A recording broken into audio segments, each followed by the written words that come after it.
Okay, so magandang umaga. So dito tayo, actually 5:30. Sobrang liwanag na, 5:30. Sabihin mo akong quarter to 6 yan. Pero maliwanag na kanina 5:30 yun. So ito, kailangan, pwede ko na i-harvest. Inuubos ko lang yung stock ko sa baba, pero harvest na rin natin yan. So far, ito, hindi ko sure kung itutuloy ko pa. Pero possible ituloy pa rin natin ng basil dito. Pero mag-focus tayo, mag-establish doon ng basil plants din. Then, mag-start na tayo magtanim ng mga pechay, mustasa sa lupa. So, tingnan lang muna natin ang ating cucumber. So, dito tayo nag-start sa side na to. Ito, mukhang itong may maliit dito. Yan. Hindi kasi masyadong kita sa video na gano'n. Pero may maliit dyan. Yan dyan, na bunga. Na merong maliit na laman dun sa dulo. Mukhang cucumber din yan. At dito, meron din. Yan, dyan. Ito. Nakita niyo maliit na yan. Yan, oh. Cucumber yan. Iba kasi yung itsura nung male. Para sa akin, iba itsura nung male. Tsaka yung female. Pero tingnan natin. Kasi lalaki pa naman yan. Parang tagal ito. Inantay ko to. Ito to. Diba halata na siyang bunga. Inantay ko yan mga... Ano ba ang tagal? More than a week. Bago siya maging ganyang kalaki. So inantay natin tong cherry tomato natin. Pero may mga bunga din tayo dun sa taas. So medyo happy. Happy tayo ngayon dito. So ito naman, yung nasa lupa, yan, lumalaki naman siya. Antayin natin, ayusin ko na to, ipagapang natin dito sa palabas. Palabas natin sa papagapangin. So itong talong, okay naman siya. Tumutubo naman. Yun nga, buhay pa Ito, gusto ko nang patayin pero buhay pa. Ayan, okay naman yung tanglad natin dito. Lemon basil. So ito. Dapat mailipat ko na to ngayon. Inayos ko lang kasi ito. May ilang araw pa naman tayo para ma-prepare natin to. So, dito naman, ginamit natin yung mas may malaking butas. So, 1 inch yung pinakagitna. 1 inch. Kasi ito siguro mga 1.5 to. 1.5 inch yung diameter. Para may space lang yung foam natin para lumalim pa. Kasi pag 1 inch lang siya, masyadong malayo yung lupa, yung tubig pala sa roots niya. So ito yung ino-obserbahan ko kung magiging consistent yung growth nila.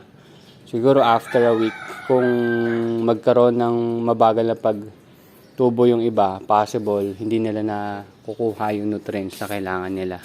So mababa yung level ng tubig. So yan, gagawin pa rin natin ng paraan yan. Anyway, dito naman, ito, nilipat ko to. Ito yung scamander na nandito nakalagay So, titingnan natin kung malalanta pa rin sila mamaya mga alas 10, alas 11. Kahit dito na sila nakapwesto. So, pero nagpaplano rin tayo gumawa, net shade. Pero gagamitin natin net shade. Itong green. May mga excess kasi ako dyan. Yan lang muna kasi wala pa tayong budget. So, yun. Ito yung mga tanim natin noong April. Sinasabi ko yata March to Pero April...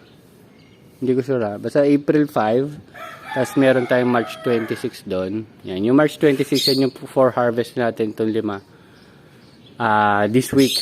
Siguro mga 5 days. Yan, 5 days. Harvest na natin yan. So hopefully okay naman sila.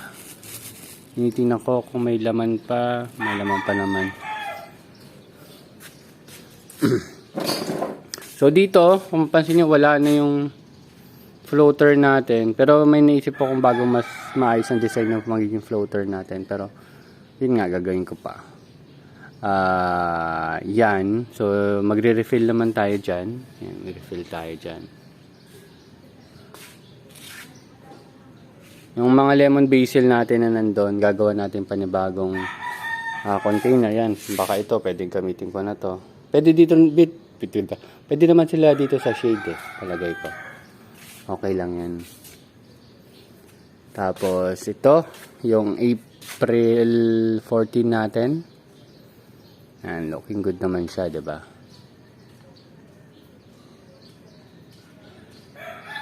Ito April 14. Ano siya? April 5? Ano ba yun nandun?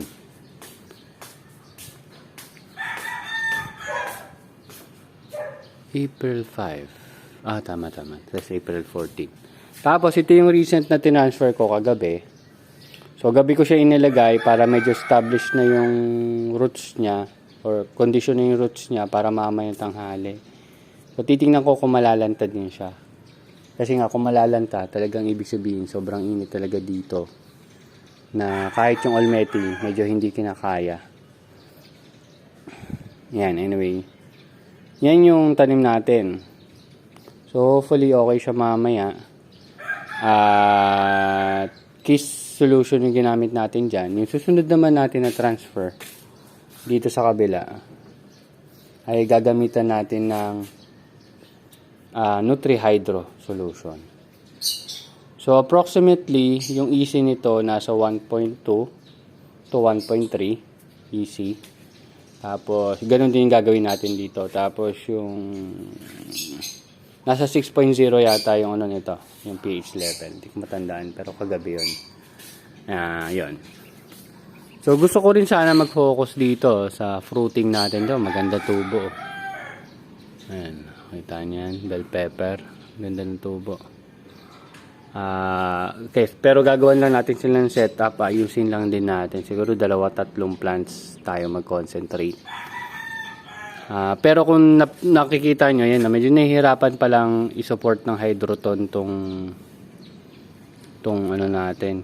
Siguro maliit yung container ko. So siguro mag-isip ako ng mas malaking container. Pero nahihirapan siyang isupport na naka-erect or nakatayo. Yan. Yun lang yung nakikita ko. Ito naman ang cherry tomato naman natin. Looking good naman. Parang hindi ko sure kung flowers yung mga nandun sa tuktok. Pero tingnan natin. So mag-start na yan gumapang. Tingnan natin kung mailipat. Kasi maganda mailipat ko siya dito sa baba. O kaya mag-alaga na lang tayo ng panibago. Ayun. Kasi gagawin ko pa ng ng trellis kung ano man. Ayan. So itong mga nanditong setup, siguro kasi magpapasobra tayo minsan kung magtatanim tayo ng 15, pero ang tatanim talaga natin 17 or 18 or malamang 18. Yung kasi siyempre may mortality rate minsan may namamatay. So hindi talaga laging 15. So kaya nagpapasobra tayo. Tapos yung mga sobra dito na lang natin ilalagay. Dito na lang natin siya i-set up sa gilid-gilid. So hopefully maging okay at maging maganda yung harvest natin. Ayun lang. Ayan, magkakaroon din tayo ng iba't ibang tanim dito. Ayan, pwedeng taniman ko na rin yung gilid-gilid dyan. Ayan, gilid-gilid. Pero kahapon na pag-uwi ko, may ibon. 3 ibon yata yun. May nakasingit dito. Ayan, dito. May nakalusot dito. Tsaka doon yata. So yun yung gagawang kumpara. Siguro dadagdagan pa ng tela para medyo mas mahaba pa. Para hindi na sila makasiksit. Okay. So yun lang naman. Wala naman masyadong kakaiba. Hopefully maging success to. Yung liters pala nito, umabot ng 36 liters yung nilagay ko dito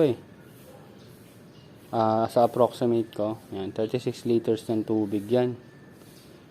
Yan. So hopefully yung itong 10 na to ay sapat na sa kanya yung nutrient solution na yun. So yung mga sobrang nutrient solution natin, yun yung ipang didilig natin sa pechay tsaka mustasa natin. Kasi sa lupa lang natin itatanim yan. So that's it. Thank you very much and see you next update. Hopefully maging successful. Bye-bye.